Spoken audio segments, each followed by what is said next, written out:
Prices are finally going down. Not, but that's what Donald Trump wants you to believe.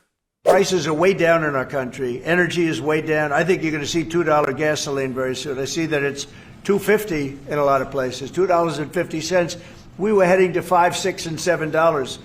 If Biden didn't go back to my policy toward the end, you would have seen, but he didn't go back to the full policy, and he missed the most important thing. So we were up to, we were way up. I think you're going to see $2 gasoline. We couldn't even break that number. That's a big difference. The only cost that's really up is beef. He just sits there and makes up numbers. He's like, it's going to be $2. It's $2.50 some places. It'll be $2. Just mumbo jumbo. And they all sit around. They're like, yeah. Nobody says, excuse me, what economics are you using to come up with these numbers, dude? And then he ends by saying, the only thing that's gone up is beef. No. Other things that have gone up, coffee, avocado, electronics, electricity, steel. A lot of things have gone up, and they continue to go up. And here's one of them, CNN talking about one of them. From a price perspective, the most static and salient element of it is electricity costs, period, end of story. And if you want kind of evidence of that, it was the current president of the United States on the campaign trail last year promised out of the blue and with no actual policy behind it to cut all energy prices in half within 18 months. Now, it's still got time. So far, doesn't seem like that's actually playing out. In fact, I think the Energy Information Administration said 4% will be the total increase, the most in several years, for all users of electricity in the next year. It's going up, period, end of story. There you have it. Trump said he's going to halve the energy costs, but they ended up going up by 4%. Now, he's got 9 more months to go, but it ain't going to happen. He just says stuff, makes stuff up, gets elected, and then takes everyone's money and enriches himself. That's what he's doing. And here's even Fox telling you how hard people are having it. Last but not least, one trend in true brand is making a big comeback as consumers tighten their wallets. And here it is, Hamburger Helper. The mix of mac and cheese and ground beef is seeing a surge in sales. That's former press secretary for Trump, Kayleigh McEnany, smiling as she says that people are struggling and using Hamburger Helper because they got to tighten their belts. You can't smile and say that. What kind of sickos are these people? What is wrong with them? And even more people are suffering. Can I just go back to one thing on the small business side? Because my mom is in a small business. She imports from Canada. We've talked about this many times. It's uncomfortable. It's not been pleasant. Her pricing has gone up. Regardless of what's been instituted or not, the anticipation of it has the suppliers bringing the prices up. Yeah, that lady's mom is suffering because she imports stuff for her business from Canada. So real people are feeling it. But Donald Trump claims that we're not feeling it. But we're feeling it. And to drive us home, let's go to Jessica Tarlov at Fox and look at what she says. Okay, so I'm going to do this part quickly because I don't want to end up in a reel that you're showing tomorrow, and I'm not actually having a meltdown about the ballroom. But I will say that it is nothing like any of the other renovations. I mean, his ballroom is almost double the size of the White House itself. And he's not using taxpayer dollars. He's using his own dollars maybe, or the dollars of companies that want favorable treatment, like Google, Palantir, all with big contracts with him. But Trump and Caroline Leavitt and the whole administration would rather that this is what we're focused on, and it's really getting away from the real stories of the moment. We are in the midst of a government shutdown. The Republican caucus from New Jersey wrote to Mike Johnson saying, you got to make a short-term deal. Our constituents cannot handle these ACA premium hikes. Our farmers are losing their businesses. No soybeans coming out of America. We bail out Argentina, and then Argentina gets the contract. That's what those texts, remember, with Scott Besson and Brooke Rollins. And just before we came on air, the National Cattlemen's Beef Association said cattlemen and women cannot stand behind President Trump while he undercuts the future of family farmers and ranchers by importing Argentinian beef. Those are the stories of what is happening in America today. That is how Donald Trump's administration is hurting everyday Americans, most of whom voted for him. So the ballroom, it is a monstrosity, but I am choosing to talk about the shutdown and what's happening to our ranchers and our farmers. She listed a lot of stuff, and she's right on. This is a Marie Antoinette let them eat cake moment. People are struggling, and Trump is renovating the White House. He wants to make a ballroom for God knows what. Nobody was asking for it. Trump decided to do it. He's taking a historical building and he's tearing it down. Everyone is appalled. And I think that Jessica Tarlov is right. The money is probably being paid for by companies and other people who are trying to curry favor, and they're probably paying for it. So it's not even about who's paying for it. It's about read the room, dude. There's a government shutdown happening. And the reason the government shutdown is happening is because Republicans are about to raise the cost of insurance for people that are on the Affordable Care Act. And the Democrats are staying strong and saying, no, you can't do that. People are not able to withstand this increase that you guys want to put in their health insurance. And remember, this Affordable Care Act is something that Republicans have hated from back in the day when it was first passed, because somehow they convinced their own constituents, who are a majority of the folks that are on the Affordable Care Act, that health insurance for them is bad.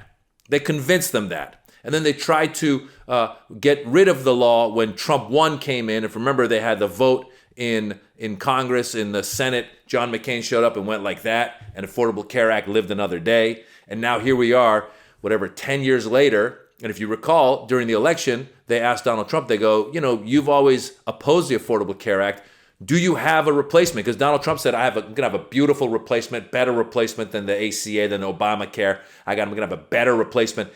And in the election, during the election, when he was asked, he goes, we have some concepts of a plan.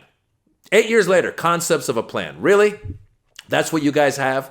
Do you really care about your constituents? I don't think you do. Because what's happened is they have enriched themselves. Donald Trump and his family have made a ton of money from his presidency. Elon Musk, who was the Doge master, got contracts from the government. All these billionaires that are going to the White House and kissing his boots, they're all getting contracts. They're all getting tax breaks. A big part of all this stuff, by the way, the reason that the Affordable Care Act and the Medicaid and all that stuff is going to increase is because of the big, beautiful bill that was passed that was all about giving tax breaks to billionaires. And they're saying that they basically tried to tell us that the tariffs were going to pay for the increases that of the national debt that's going to come by giving billionaires tax breaks. So we're at this position where this administration is trying to convince people that looking out for billionaires is good for everybody, because we all know trickle-down economics is fantastic. It works all the time. No, it doesn't. People are suffering. The tariffs, by the way, have started to affect a lot of products, like I listed earlier, things coming out of Mexico, whether it's avocados or it's tequila or whatever you get out of Mexico that you buy, those prices are going up. Steel is going up. Steel is going up because he put tariffs on China. And then China now isn't buying the soybeans from the farmers. And so we're going to have to bail out the farmers, and we're giving money to Argentina because he's a guy that we like. He's a right-wing guy, and Trump likes him. So he's giving them money. It's all very convoluted, but it's all very obvious. It's right in our face that these people are taking advantage of his presidency, and they're making money on it. Who do you think is benefiting right now with all the money that was spent on ICE? Who do you think is getting the contracts of all these detention centers? Trump supporters, people that are donors to him, people that are building these holding facilities. These are the people that are benefiting. These are the people getting richer and richer. Scott Bessent supposedly has some kind of interest in this deal going on with Argentina. That's his Secretary of Treasury. And the problem is they've gotten rid of all the watchdogs, so they can do whatever they want now. But you would hope that people start to, like Jessica Tarlov was saying, start to talk to their Republican members of Congress, people that supported those Republican members of Congress and Senate, and say, guys, you need to end this government shutdown. You need to keep our medical care costs low. You need to bring people back to work. They already fired half of the workforce in the federal government with Doge, and then they're deporting everyone else who's working. And now they have stopped the government, so those people aren't getting paid. So people are getting screwed. And yet Donald Trump wants to sit in the White House and just tell you that prices are going down, everything's going up, people are having a great time. No proof, no nothing behind it. That's been his whole brand from day one. He's lied. He was famously trained by Roy Cohn, who was the lawyer, who's that famous slimy lawyer, who basically said, just keep telling your lie until people believe it. That's what he basically told him. And that's what Donald Trump has done from day one. If you guys look, you can go look it up. Years ago, when they were doing the Forbes 100 or whatever it was, the top richest people in America, they made a list and they didn't include Donald in it. And Donald pretended to be his own secretary, called the reporter and said, "This is Barron." He used the name Barron from Donald Trump's office. This is before Barron was born. This is like in the 80s, right? And he said, "You missed Mr. Trump. Mr. Trump's value is enough that he should be in that richest people of America." And then the guy looked at it again and brought Donald Trump in. So Donald Trump has been someone who's been very good at lying and selling himself. And that's what he's trying to do right now, sitting in the White House, because he's got a bunch of numbnuts who listen to him who really think that he cares for them, when he really doesn't. But they have convinced themselves that even though they're tightening their belts and eating hamburger helper, notice I didn't smile when I said that, even though they are having to tighten their belts, that somehow he's got them in his best, he's got their self-interest in mind, which is just ridiculous. Anybody with two eyes can see that this guy is one of the biggest shysters in the world.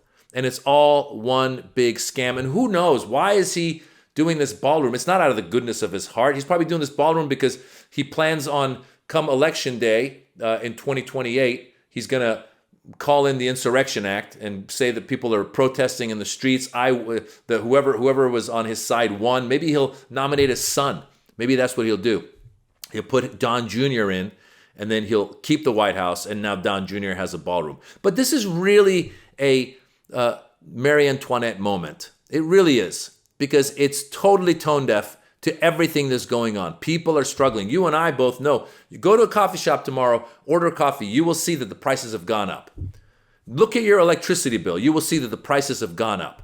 Look at the tax breaks you were getting. They were giving you tax breaks to buy electric cars. They got rid of that because they want to get away from electricity and a smart future. They want to go back to drill, baby, drill. And maybe the price of gasoline is coming down, but that's the only thing that's coming down. So when he said that the only thing that's going up was beef, the only thing going down is gas. And it ain't going down to $2. It ain't going down to $2, that's for sure. And what he could have done if he were smart, if he were a visionary, what they would have done is they would have leaned further into electrical energy, and they would have basically phased out the fossil fuels, and then maybe the price of gas would have gone down because there'd be less demand for it, and then they would bring the prices down. Maybe that's how he should have played it. But no, he decided to impose these tariffs, which were totally unnecessary. We saw the stock market go up, go down, go up, go down. And who's buying and selling in those stock markets? His rich friends. You saw in the White House, he had in the Oval Office, he had Charles Schwab, the Charles Schwab, after he announced the tariffs and then backed off on the tariffs. Remember, Trump always chickens out, taco. Remember, he said, "Oh, this is Charles Schwab. He made $2 billion when the stock market went back up." So who is getting rich, folks? Is it you? It ain't me. And it sure as hell ain't the people that are eating hamburger helper. Just, if you are in a Republican district or you're in a Republican state, call that senator, call that Congress member and say, this is ridiculous. Open up the government again. And then let's get down to real business. Let's get down to helping people. Let's get down to lowering prices. Let's get down to keeping the prices of health insurance down, and tell this bozo to stop the construction on the White House. I mean, it's so, it is, nobody asked for it. Nobody was saying the White House needs a ballroom. Nobody. And now this guy's doing it. Guys, I'm comedian Maz Jobrani. I've got a channel right here on YouTube. It's at Maz Jobrani. I post stand-up comedy. Give it a follow. And leave me a comment. Let me know that you found me on Rebel HQ, and hope to see you there.